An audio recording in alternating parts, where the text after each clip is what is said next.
Ya udah, langsung gue telepon nyokap gue dengan terharu, "Mama, kakak main sinetron." Anak jalanan mah. Anak jalanan, Bagian masuk dikebukin.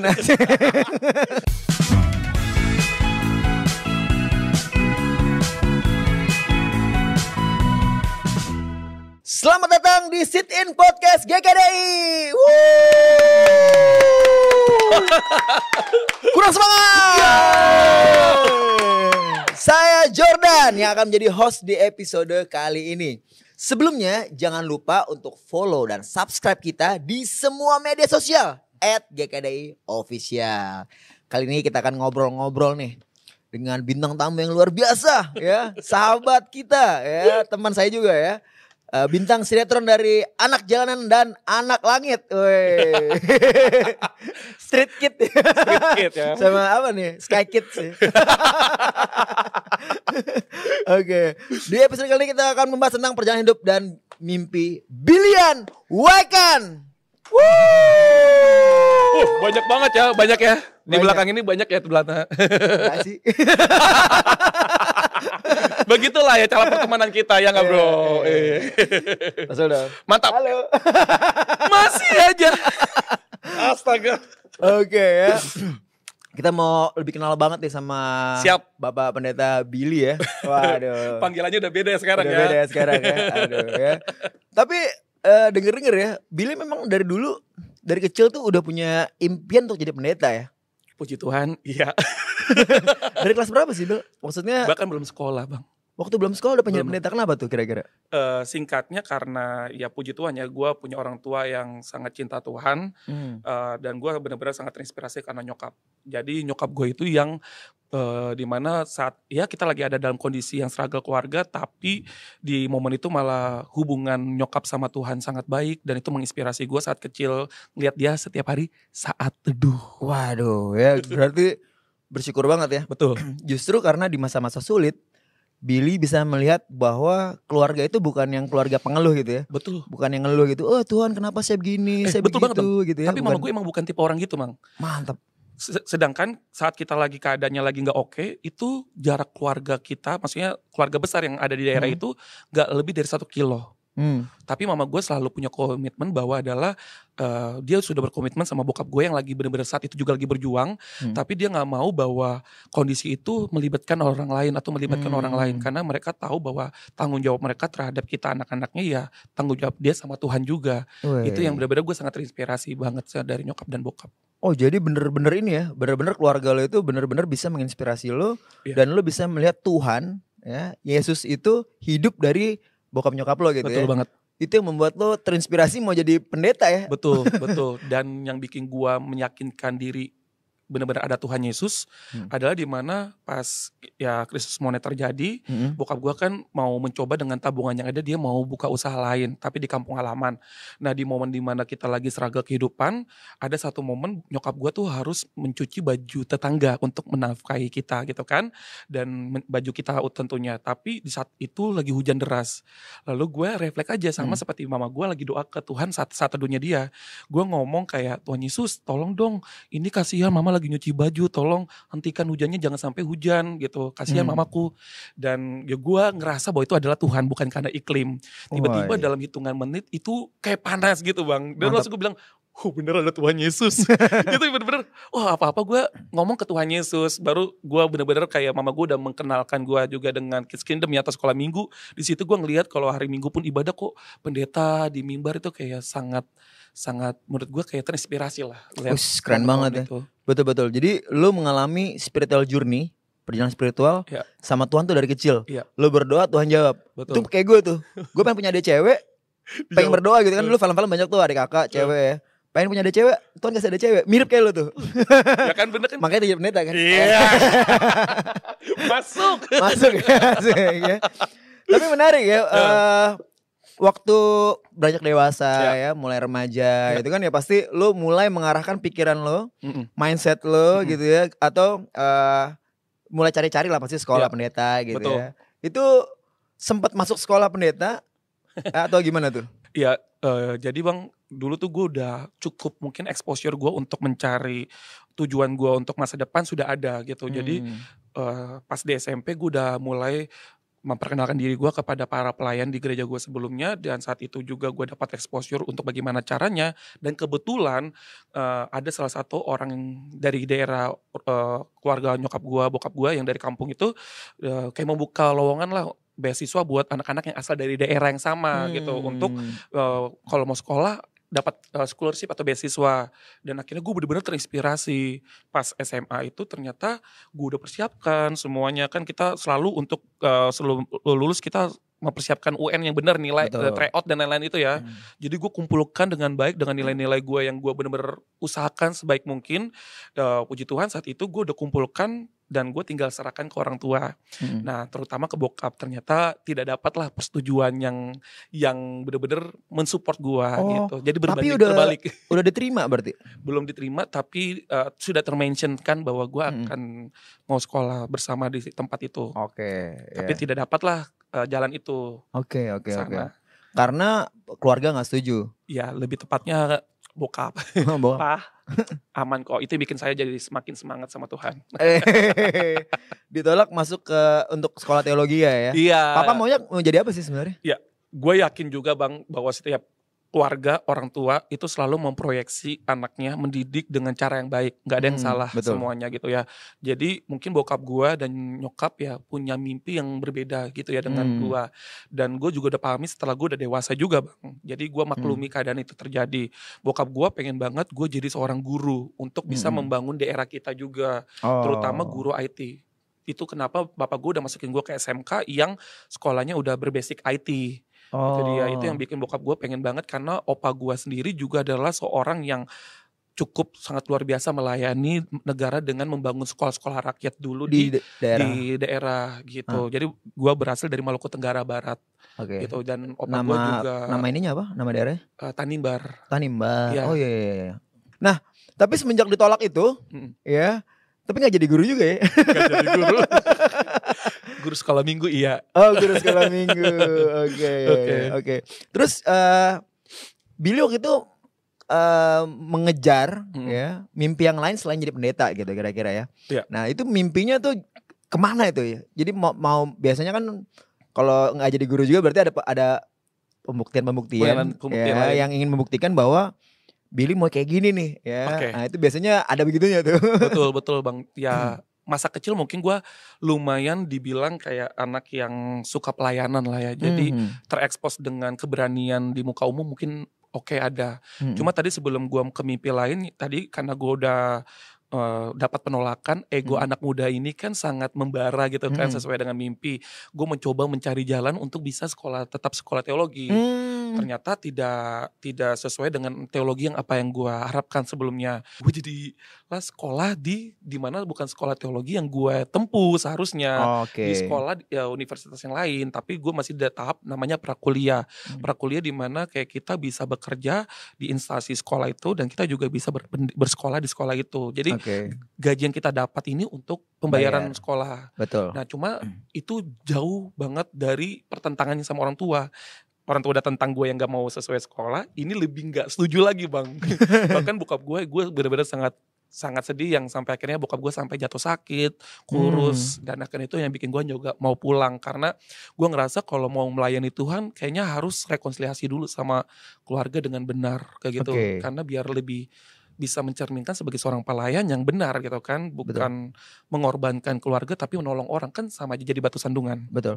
Berarti memang kemauan lo untuk jadi pendeta itu tinggi banget ya, sampai lo mau kerja di universitas yayasannya gitu ya, gajinya untuk sekolahnya gitu ya, sampai sebegitunya ya. Puji Tuhan. Iya. Nggak, biasanya kan banyak juga anggapan ya orang-orang, oh aja pendeta karena gagal di dunia gitu kan, biasanya gitu ya. Tapi memang lo kalau dari kecil itu udah cinta banget ya sama kependetaan itu ya. Iya, kayaknya udah lumayan sangat exposure itu, hati itu benar-benar kita panggil dengan calling Bang. Halo Billy, Lani yuk. Gue percaya itu adalah calling gue sih. Gue percaya itu. Walaupun saat itu gue ngerasa gue memutari kehidupan yang masa muda gue, mungkin gue bisa mendapatkan hiburan lain, tapi gue melewati itu ya gue gak apa-apa. Sampai akhirnya gue terjunlah dengan mimpi yang lain. Ya, karena ya lu mementingkan kesehatan bokap lo gitu ya. Jahral pulang. Betul. Ya, menghentikan segala impian-impian lo itu, Ya. ya, mengubur mimpi untuk menjadi pendeta itu saat itu ya, Ya. dan pulang. Betul. Gitu ya. Nah Betul. terus gimana tiba-tiba kok bisa jadi ini artis gitu? Kayak jauh banget gitu. Jangan Dari pendeta gagal gitu terus jadi artis gitu. kalau gue mau lihat ya, gue bener ya, kadang orang bilang ya lu lihat diri dulu gitu, sanggup apa kagak gitu. Ya gue ngaca juga, gue masih ngeliat bisa lu jadi artis. Nggak ikut-ikutan. Enggak, jadi gue gini bang. Ya itu bukan karena gua nggak ini ya, bukan karena gua menilai diri gua nggak pede atau apa. Saat itu karena nggak ada mimpi ke sana bang, nggak ada sama sekali arah tujuan gua ke sana. Gua tuh lebih menunjuk ke arah kalau bokap gua nggak kasih, udah gua mau ngambil ke pendidikan, tapi gua mau belajar di sekolah di luar negeri. Gitu. Jadi gue sempat kayak coba cari-cari keperuntungan ke sana. Ya singkat cerita, akhirnya sepupu gue coba ngajak gue untuk ke lokasi syuting gitu, dan ternyata di lokasi syuting banyak yang mention bilang coba kakak lo ikut casting. Bener, puji Tuhan, sekalinya gue casting, gue tahu-tahu dapet. Gue juga kagak tahu ya. Itu kayak satu momentum dalam hidup gue, kayak kalau dibilang bisa. Padahal pas lagi di nunggu ruang tunggu casting, gue ngerasa kayaknya gue gak cocok deh. Gak cocok apa kayak kalah ganteng gitu ya? Ya mungkin itu beda tipis sama lah. Kalah terkenal kali, kalah terkenal ya. Karena gue talent baru kan jatuhnya. Jadi talent baru itu kan biasa suka, maksudnya ya namanya orang insecure dalam tahap baru terjun di dunia yang berbeda, pasti ada hal kan yang benar-benar kayak mengganggu. Dari situ dapat iklan pertama, iklannya pertama langsung sama Aliando, Al-Ghazali, GGS ya? Iya kan itu lagi happeningnya banget tuh 2014. 14 ya? Iya, tiba-tiba dapat project yang benar-benar bintang main talentnya ini artis-artis besar gitu. Dan puji Tuhan akhirnya ternyata iklan itu meledak karena dua orang ini yang influence besar ini, dan dari situ kayak saya peruntungan untuk karena punya pengalaman iklan lainnya, ternyata puji Tuhan setahun setengah bagus banget gitu ya. Ada aja iklan-iklan, bahkan tanpa casting juga ada tawaran. Iya, sampai terjunlah ke dunia sinetron. Sinetron ya. Dari iklan itu bisa ke sinetron gimana tuh? Ya lucu aja sih. Jadi gue juga ada satu momen lucu. Jadi iklan di mana 2 iklan terakhir itu adalah yang akhirnya gue masuk ke sinetron. Jadi iklan sebelumnya itu ada satu iklan produk bubuk cabe kalau lo tahu begitu. Dan ini cukup terkenal juga, dan di situ gue pingsan. Karena? Karena bener-bener kepedesan. Oh bisa kepedesan? Emang pedes banget? Bang, itu kayaknya tuh apa level, banyak? Itu kalau lu tau kan yang brand bumbu cabai itu. Tahu. Itu kan levelnya ada yang 15, 30. Yang paling tinggi. Iya, dan pengen banget kliennya itu pengen kalau si nasi goreng yang gua makan ini bener-bener nempel tuh bubuk cabai-cabainya. Oh, bukan ini ya, bukan karena proyeksi dari tambahan bumbu-bumbu lain. Iya, Tapi biar kelihatan merah gitu kan biasanya. Itu gak ada asin-asinnya bang, pedes doang. Pedes doang ya? Iya. Itu makan cabai pakai nasi tuh. Iya bukan bener. Nasi pakai cabai. Bukan nasi pakai cabai ya? Bener. Aduh. Akhirnya karena ya keperluan iklan tuh kan selalu detail gitu kan. Jadi berkali-kali makan gue ngerasa sampai perut gue panas. Pas gue coba minta, pas lagi break gue minta minyak kayu putih untuk benar-benar menenangkan perut. Ternyata baru manggil kak pingsan gue. Di situ besoknya, pokoknya adegan syuting itu udah lancar lah, selesai. Habis itu besoknya gue syuting lagi, masih badan gue masih gak oke gitu lah. Ada iklan provider gitu kan. Habis itu bener-bener kayak makin lemes, gue makin drop. Hari itu bener-bener cuma memaksakan diri. Dan tau gak lu, emang Tuhan udah merencanakan ya, gue syuting di belakang gereja kita.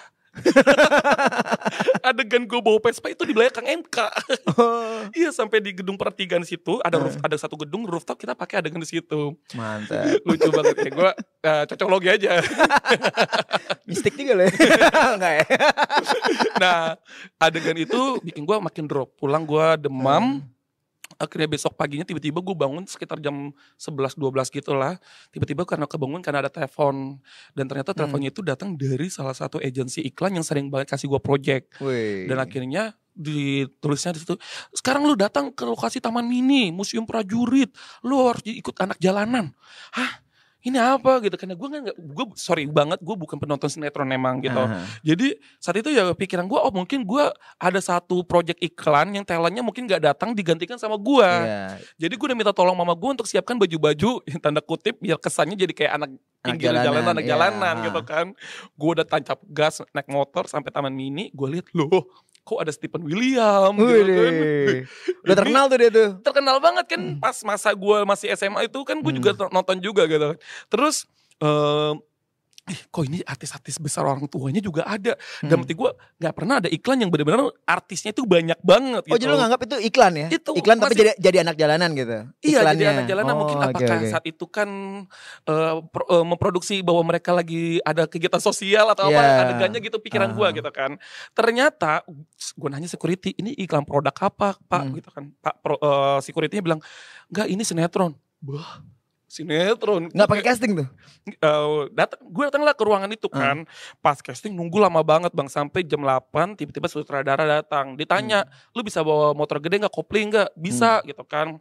Bisa bahasa daerah? Bisa. Jadi casting gue puji Tuhan itu lancar banget. Bener-bener selama gue ada di terjun dunia entertainment, ini casting paling tergampang. Tergampang. Karena jadi diri lo mungkin ya. Bisa bawa bukan motor. Karena diri, iya mungkin karena keseharian. Keseharian benar-benar. Karena cuma ditanya bisa bawa motor, bisa. Terus coba sekarang lo perkenalkan diri. Jadi kan kita dideretin nih semua artis-artis. Saingan-saingan lo nih. Saingan. Dan sekarang ada beberapa teman-teman gue juga sama-sama yang udah jadi artis besar juga saat ini gitu kan. Cuma dibilang lu tolong perkenalkan diri pakai bahasa daerah asal lu. Sekarang gitu kan, ya gue memperkenalkan dengan bahasa ketimuran gitu, bahasa Maluku gitu kan. Gue memperkenalkan diri, oke ya udah. Abis itu tiba-tiba castingnya nih ya, yang berkarakter mukanya kayak gue, gini ya, masih berkarakter ya, masih ya muka daerah itu di sisi kiri. Nah yang cakep oriental, ada mix bule di sisi kanan. Waduh, lu merasa kalah tuh. Mohon maaf, dari kanan kiri aja biasa buat apa? Ya kan biasa identik ya kan. Kanan kayaknya the right way itu kayak nggak apa-apa ke kanan, istilah-istilah itu gitu kan. Wah gue udah kayak ya pulang deh gitu. Pulang deh, udah jam 9 malam nih gitu. Pulang lah. Tiba-tiba pas lagi dalam hati masih POV, Pak sutradara ngomong sama sisi-sisi yang cakep. Bilang gini, mungkin sekarang bukan jadi waktunya kalian untuk ada di project ini. Muka gue langsung, hah? Gue ngeliat teman-teman gue, hah? Langsung, nanti kalau ada project lagi, kalau ada casting lagi kalian bisa datang. Gue langsung, gue keterima. Ya udah, langsung gue telepon nyokap gue dengan terharu, mama, kakak main sinetron. Anak jalanan mah. Bagian digebukin. Mantap. Gitu. Itulah membawa lo sampai 800 episode ya. Betul. 800 episode. Lanjut ke Anak Langit juga ya. Anak Langit kita di 1180-an. Waduh ya. Nah abis gitu gimana bisa jadi pendeta lagi sekarang? Nah itu menarik tuh Bill. Prosesnya tuh. Yes, itu bener-bener sangat gak diduga ya. Tapi gue selalu percaya, ini lumayan sensitif banget sih buat gue. Karena gue ngerasa bahwa gue terjun entertainment, gue kira gue makin jauh sama Tuhan bang. Gitu, gue makin ngerasa gue kuburin semuanya. Karena kayak kok vibe, ini gue bedakan kita percaya sama Tuhan sama kita ngeliat vibe-nya ya. Karena gue ngeliat vibe-nya kok arahnya ke entertainment gitu kan. Kan kalau seandainya kalau kita mau makin jadi pendeta, bergaul sama teman-teman yang istilahnya kayak rohani-rohani gitu. Kok ini ke dunia entertainment yang berbagai macam jenis orang di dalamnya gitu kan. Ternyata gue terdapat panggilan makin dalam lagi di entertainment gitu. Jadi ketika terjun entertainment, gue bertemu dengan lokasi teman-teman yang benar-benar cinta Tuhan banyak banget. Dan gue gak pernah tergambarkan satu lokasi yang benar-benar kayak orang memproyeksikan pikiran mereka ngelihat bahwa kalau di dunia entertainment tuh kayak gelap gitu. Gue gak ngeliat itu bang, di lokasi gue. Dari keyakinan yang muslim pun, teman-teman gue muslim itu tahu gak, kita tuh setiap hari Jumat, itu mereka ada Jumat berkah bikin, bahkan kita juga bikin datang ke panti-panti. Terus yang Kristen, kita tuh setiap hari main gitar, kita nyanyi rohani. Nunggu hujan gitu. Nunggu hujan, nunggu retake, nunggu apa semuanya kita kayak, jadi gue gak ngerasa bahwa itu menjadi satu kendala gitu. Jadi bener-bener happy banget. Dan gue juga punya sahabat di lokasi yang bener-bener ya, kalau gue mention namanya Hito gitu ya, atau Caesar, dia anaknya juga sangat cinta Tuhan. Jadi gue kayak ngerasa nggak ada yang kayak bagaimana gitu. Sampai di mana satu brother gue di sini, Gerald Yohanes, masuk dalam mobil di lokasi Taman Mini, minjem aux mobil gue, nyetel lagu rohani. What beautiful name it is. gitu kan. Lo nangis dong? Gak ngerti soalnya. aneh. Kira gak ngerti. Karena gue kayak Kenapa emang Geralt kenapa? Emang ya, dia termasuk yang ini gak? Yang termasuk yang religius gak pernah melihatkan religiusnya gitu loh sebelumnya gitu kan. Walaupun kita sama-sama kalau minggu kita gereja bareng-bareng. Itu kerennya tuh lokasi kita. Berarti keren juga ya, maksudnya Tuhan tuh kasih lo wadah yang vibe di dunia entertainment yang berbeda gitu ya. Maksudnya kalau cerita-cerita orang ya, meskipun gue nggak pernah di sana ya, maksudnya denger cerita, wah gelap ya, juga segala macam. Tapi lo menarik ya, bahkan dari berbagai macam kepercayaan pun mereka bukan yang setengah-setengah gitu. Betul. Ya ada Jumat Berkah ya, lo ke gereja bareng. Maksudnya Tuhan tuh kayak nggak mau jangan kasih lepas nih ya kan, yang pilihan mereka jangan sampai lolos gitu. Kayak Tuhan tuh gitu ya. Amin. Wah ini insight lu bener-bener gue kayak langsung beda bang. Beda. Iya kan Tuhan kasih musim-musim. Iya. Rasul 27 musim-musim kan musim banyak. Betul banget. Ya berarti ada yang hancur, yang bagus. Banget. Tapi ini musimnya kayaknya memang pengen ini waktunya nih, gue mau narik lagi anak gue yang ini gitu. Betul bang. Jadi gue awalnya aneh gitu sama Geralt. Kenapa Geralt kok tiba-tiba kayak gini gitu kan. Setelah itu gak sampai di situ, Geralt bikin lagi di grup WhatsApp kita namanya Komsel Anak Langit. Dia kirim saat teduh tiap hari. Wis mantap Yohanes pas itu. Emang namanya Geralt Yohanes. Emang ini ya pekerja Tuhan banget ya. Lo siap-siap jadi pendeta deh, Ge. Oke. Dan langsung di situ gue ngerasa bukannya gue senang awalnya, tapi gue mundur. Kayak gue ngerasa harus jaga jarak sama Geralt. Karena yang tadi gue bilang cerita gue sebelumnya masuk sekolah teologi sebelumnya itu membuat keluarga gue lumayan kacau gitu. Gue masih punya prinsip di mana prinsip yang salah itu mengenai tentang keyakinan sama Tuhan, kayak gue udah yakin sama Tuhan ya selamat tetap selamat, buat apa lagi gue punya hubungan yang lebih lagi, ya gue udah bisalah jadi terang di tengah-tengah lokasi syuting gue. Betul. Jadi terang di lokasi syuting di rumah. Jadi batu sandungan gitu. Kira-kira gitu ya. Banyak orang gitu tuh ya di sosmed. Betul. Keren ya Tuhan gitu. Tapi di rumah batu sandungan. Kira-kira lo begitu dulu ya. Betul. Jadi akhirnya gue mendinai Geralt untuk ajakan study Bible bang. Gitu. Sampai di mana Geralt dengan pasangannya menerima Tuhan. Singkat cerita gue datanglah ke jemaat gitu. Gue ngeliat tadi ya, gue pengen punya hati mau jadi seorang pelayan. Dari kecil ya? Dari kecil. Gue datang ditemukan dengan Kak Yance. Pendeta Yance jam 8. Gue kira ada persiapan untuk sebelum pembaptisan. Ternyata gue disetting sama Geralt untuk ketemu Kak Yance. Sampai di mana Kak Yance ngomong tentang mencari Tuhan lebih dalam yang dari Yeremia 23 ayat 11 sampai 13 kan. Kita cuma Yeremia 29 kita cuma tahu bahwa Yeremia itu bicara tentang masa depan yang indah, kecelakaan dan lain-lain itu ya nggak ada gitu. Ya kita terproyeksi sebagai seorang yang kenal Tuhan bahwa Tuhan kasih rencana baik, indah. Tapi ayat selanjutnya nggak dibilang kalau kamu cari Tuhan dengan segenap hati. Itu tertusuk banget di gue secara personal.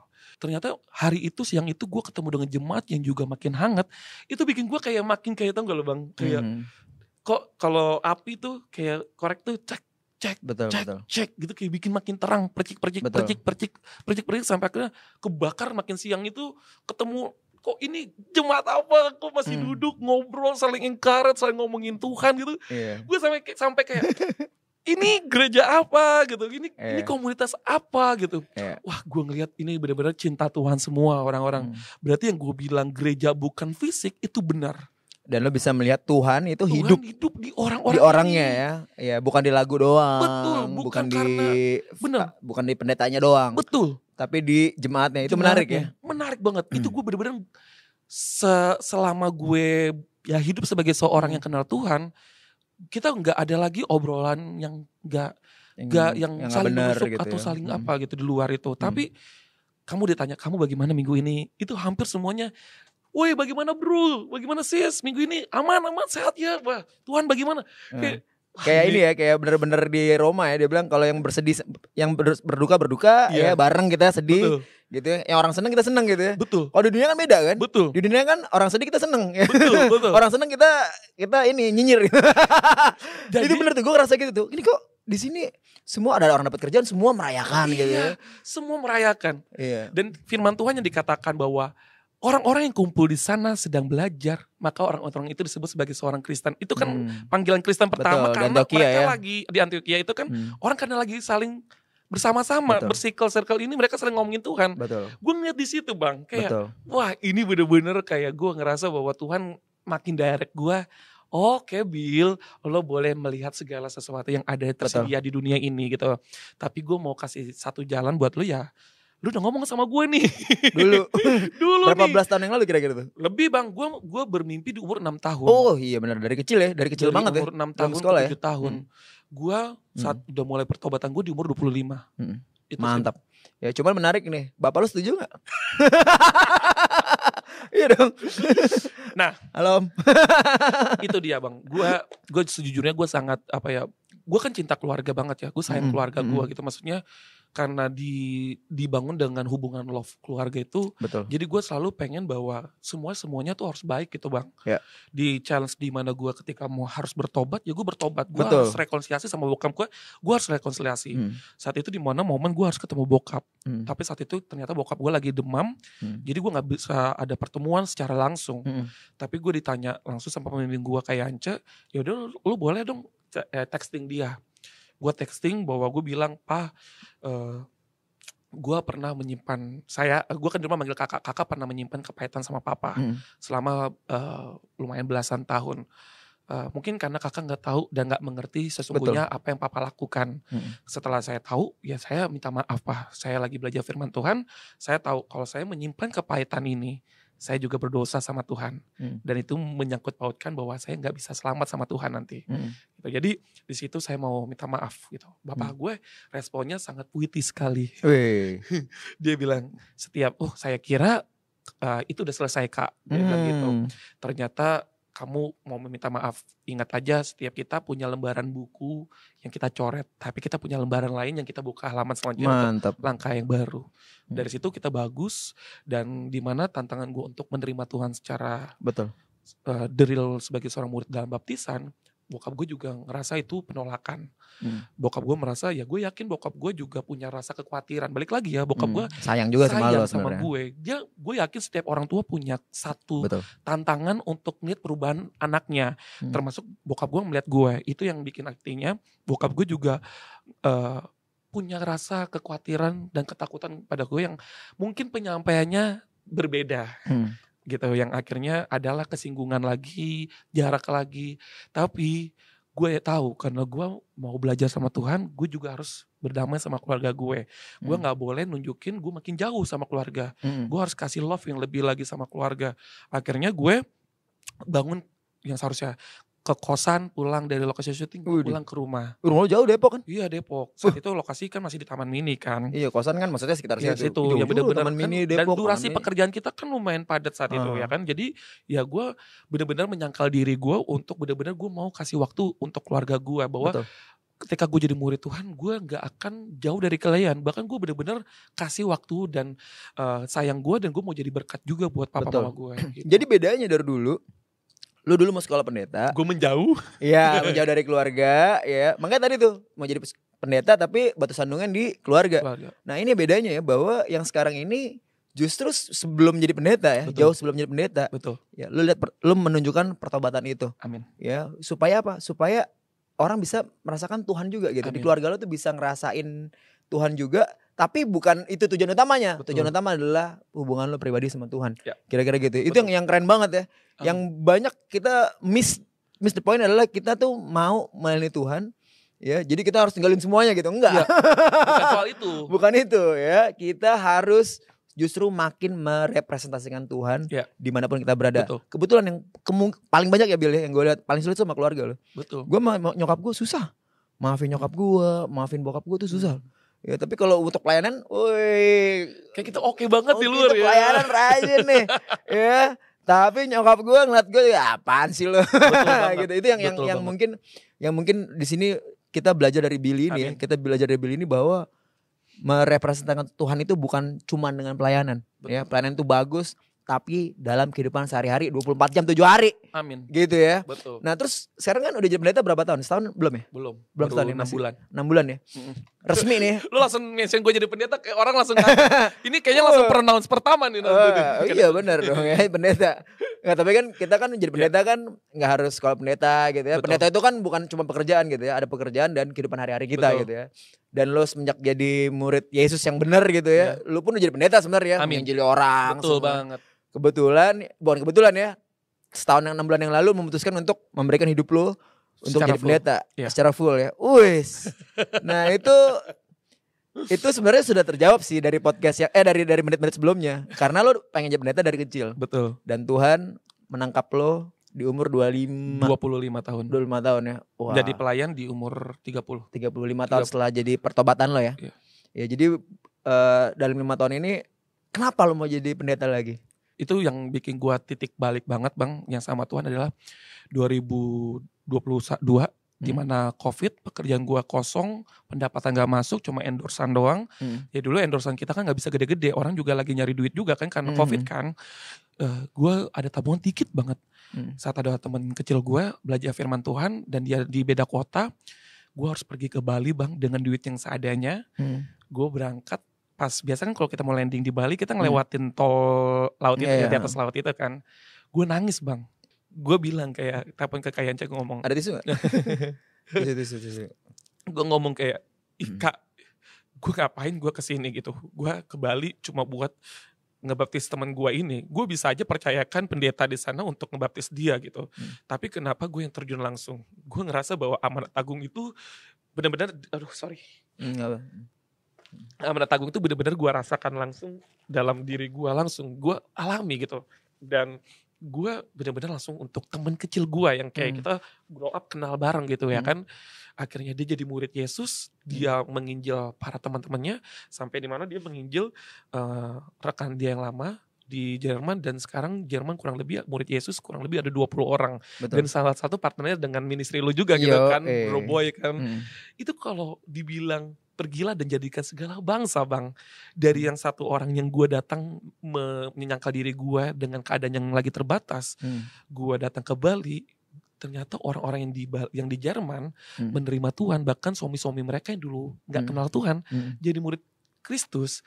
Itu yang literally segala bangsa benar-benar nyata gitu gue Bang. Jadi kayak apalagi Bill yang lu tolak dan dinilai lagi untuk mau ngasih waktu buat Tuhan secara full. Gila ya, keren banget ya. Sorry gue jadi terharu. Gak apa-apa. Jadi keren banget sih ya. Itu gue benar-benar terinspirasi. Pasti semua yang nonton ini terinspirasi ya. Amin. Ya kenapa? Karena lu ya Covid untuk entertainment berat banget ya. Banget. Pasti ya gak ada panggilan, gak ada callingan, syuting juga ribet, mesti colok-colok hidung gitu kan. Ya, duit ngepas ya, PCR dulu kan semua. Dan lu mau kasih dan lu uangnya tipis gitu ya. Di Bali, aduh duit makin gak ada, tapi demi satu jiwa lo lakuin itu. Ya lu bisa ngerasain itu. Betul. Ya experience Tuhan lagi. Itu yang membuat lo, wah ini gue harus kasih hidup gue seumur hidup buat Tuhan. Wih gila ya. Boleh gak nih apa pesan buat orang-orang ya, mungkin sekarang lagi jauh dari Tuhan lah. Tapi waktu kecil tuh kalian tuh sebenarnya pengen melayani Tuhan gitu ya, atau rajin pelayanan atau rajin sekolah minggu, dan sekarang mungkin lagi jauh sama Tuhan. Lagi aduh nggak mungkin lah gue jadi pendeta lah. Lo ada pesan gak sih buat orang-orang yang sedang mengubur mimpi itu? Bermimpi sama Tuhan tuh bagus banget ya. Apalagi mau full sama Tuhan gitu. Jadi bagi gue adalah lakukan terus bagian kalian sama Tuhan secara full, feeling full sama Tuhan. Lakukan panggilan kalian sama Tuhan. Ya kalau kalian masih ada pekerjaannya kalian lakukan hari ini ya lakukan, tapi taruh Tuhan di dalamnya juga. Pasti Tuhan juga akan arahkan kalian juga sesuai jadi murid Kristus di mana ladang kalian ada. Kalian juga bisa memuridkan orang lain di kantor. Ya teman-teman kita punya beragam cerita banyak ya Bang ya. Bahkan ada yang temen ketemu lari di GBK aja bisa jadi murid Kristus. Banyak. Lagi main basket. Jadi kan itu bukan seorang pekerja pendeta doang. Betul ya. Nah jadi yang perlu dilakuin nih, misalnya panggilan Tuhan tuh kayaknya ini calling gue gede banget nih Bang. Harus ngapain nih Bang Billy kira-kira kita? Yang pertama subscribe ini dulu. Habis itu kontak kita di GKDOI Official. Ngobrol, bisa bertemu dengan kita, belajar firman Tuhan.